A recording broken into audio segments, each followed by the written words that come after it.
Salut à tous, c'est JB et aujourd'hui on va tester l'iPhone 7 Plus en noir de G.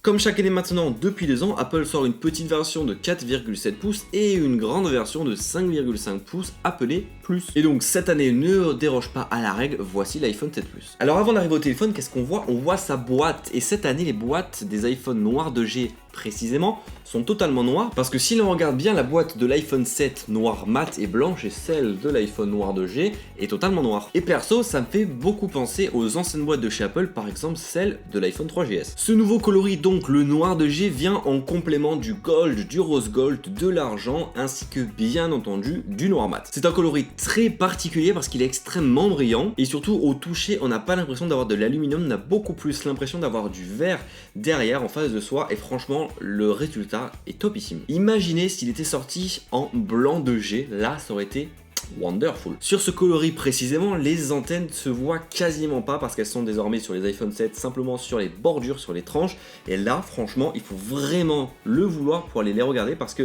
avec le reflet que porte ce fameux coloris, en fait elles sont fendues dans la masse et franchement c'est super top. Et si on regarde vraiment de plus près, parfois le logo ainsi que l'inscription iPhone, on la voit quasiment pas, du coup pour être sobre, c'est très sobre. Alors vous n'avez pas pu passer à côté des photos des iPhones rayés, des iPhones noirs de G rayés avec des micro-rayures, plein de choses comme ça. Et quand j'ai vu ça, j'ai pris peur, je me suis dit attends, t'as acheté un téléphone à plus de 1000 € pour au final qui va se rayer très facilement. Oulala. Et au final, loin de là. Ça fait une semaine que j'utilise cet iPhone 7 Plus en noir de G. Alors certes, je l'utilise avec un bumper qui est une protection que vous mettez sur le côté qui vous laisse libre l'avant et l'arrière, du coup parce que moi quand j'achète un téléphone, c'est pour le design précisément. Le noir de G encore plus, c'est pour pouvoir le voir, le toucher, et du coup mettre des protections complètes comme par exemple de celle de chez Apple, on ne voit plus l'arrière, alors qu'un bumper on voit toujours l'arrière, on peut toujours sentir cet arrière et le voir, et ça c'est cool. Du coup le bumper me laisse libre l'avant et l'arrière, et pour le moment l'arrière n'a rien eu, je l'ai mis dans des poches, sur des tables, sur des partout. Franchement l'arrière est totalement nickel et ça c'est cool. Donc tous ceux qui ont déjà rayé en un jour leur iPhone noir de G, je me demande qu'est-ce qu'ils font avec, ils ne prennent pas du tout soin de leurs produits, je sais pas comment ils font vraiment. Parce que à titre informatif, quelque chose qui ressemble à celui-ci c'est l'iPhone 3GS, et celui-ci date de 2009, et si on regarde bien franchement il est totalement quasiment intact alors qu'il date de 2009. Donc voilà, je laisse ceux qui rayent leur iPhone rayer leur iPhone et se faire plaisir à acheter des produits à 1000 € et les rayer comme bon leur semble, vraiment. Outre ce nouveau coloris donc que je trouve magnifique, même si avouons-le il prend beaucoup les traces de doigts, mais bon, au final c'est pas nouveau les traces de doigts, les iPhone 4, les iPhone 4S et même toute la concurrence qui sont en verre ou en aluminium verni, ça prend des traces de doigts, du coup c'est une fausse polémique, c'est normal que ça prenne des traces de doigts. Ce 7 Plus donc embarque toutes les nouveautés du 7, un nouveau bouton Home tactile avec un retour haptique franchement super top, un haut-parleur stéréo, une étanchéité,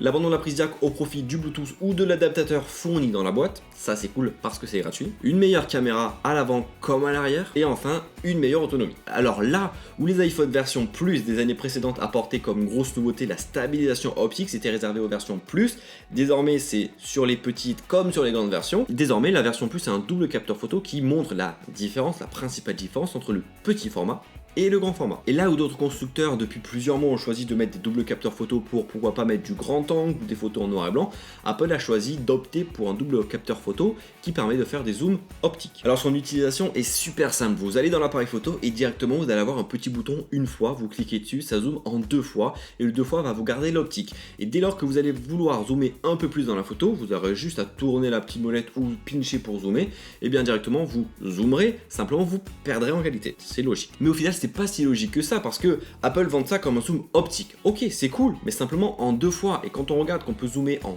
10 fois, et bien on remarque qu'au final le zoom optique, c'est simplement en 2 fois, c'est quasiment rien sur un zoom de 10 fois. Du coup c'est très dommage. Parce que le zoom purement optique, c'est-à-dire que vous allez zoomer non pas dans la photo mais avec l'optique, vous allez zoomer qu'en double fois, en 2 fois. Dès lors que vous allez dépasser ce 2 fois, là vous zoomerez dans la photo en elle-même. Et c'est là qui est dommage parce que le zoom optique, au final il n'est plus là. Et chose également notée, c'est que le capteur principal, dès lors que vous ouvrez l'appareil photo sans zoomer ou en zoomant en 2 fois, c'est une ouverture à 1.8. C'est-à-dire que ça fait rentrer beaucoup de lumière.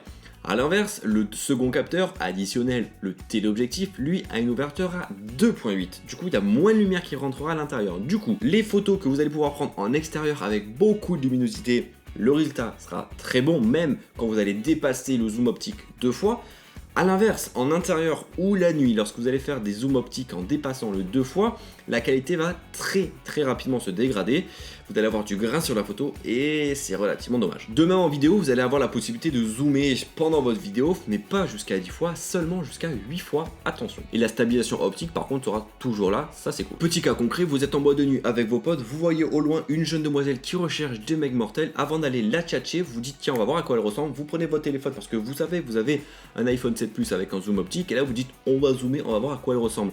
Vous zoomez et au final il n'y aura pas de lumière, donc au final vous ne verrez rien, donc à la place de rien voir, autant se déplacer directement, vous gagnerez du temps, c'est cadeau. Concernant l'autonomie, c'est du bon, du très bon. J'ai l'habitude avec l'iPhone 6 Plus, le 6S Plus et désormais le 7 Plus d'avoir un téléphone de grande taille avec donc une grande batterie, ça me tient très largement la journée avec une utilisation intensive. Et si votre utilisation vous la baissez un peu, vous allez largement tenir une demi-journée de plus, voire si vous êtes fou la journée complète, c'est-à-dire 2 jours. L'iPhone est donc étanche, ça c'est cool, à la norme IP67, ce qui signifie que vous allez pouvoir plonger votre iPhone à 1 mètre de profondeur pendant 30 minutes. Si vous n'avez toujours pas vu ma vidéo dans laquelle je plonge un iPhone 7 dans une piscine, allez la checker, elle est disponible juste ici. La prise midi jack a donc disparu. Au profit de quoi ?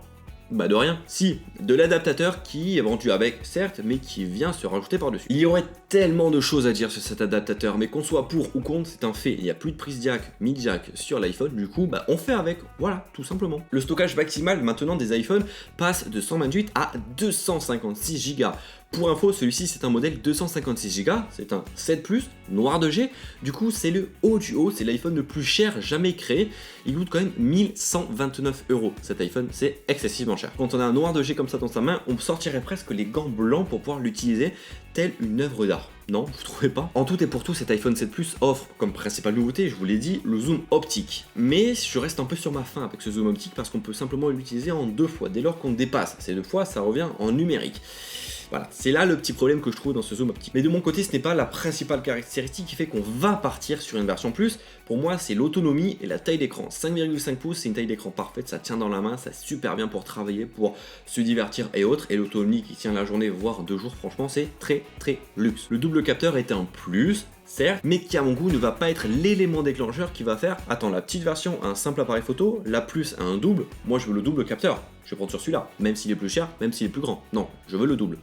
Je suis pas sûr. Car au final, c'est une moitié de zoom optique quand on y repense. Donc voilà, n'hésitez pas en commentaire à me dire, vous, qu'est-ce que vous pensez de cet iPhone 7 Plus noir de G, ce fameux coloris. Est-ce que vous l'aimez bien? Est-ce que vous l'aimez pas du tout? Est-ce que vous préférez, pourquoi pas, le noir mat? Dites-moi tout ça en commentaire, on pourra voir ensemble quel est le coloris le plus populaire. Et puis comme d'habitude, si vous avez apprécié la vidéo, n'hésitez pas à lâcher votre pouce bleu dans la barre des pouces bleus, ça me ferait super plaisir. Donc voilà, merci à tous d'avoir visionné cette vidéo, n'hésitez pas à me retrouver sur Twitter, Facebook, Snapchat, Instagram et bien entendu sur la chaîne YouTube, tous les liens sont dans la description de la vidéo.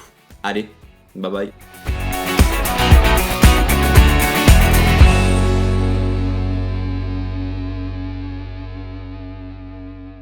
Que si l'on regarde bien par exemple la boîte, je sais pas où elle a passé la boîte, elle est là-bas.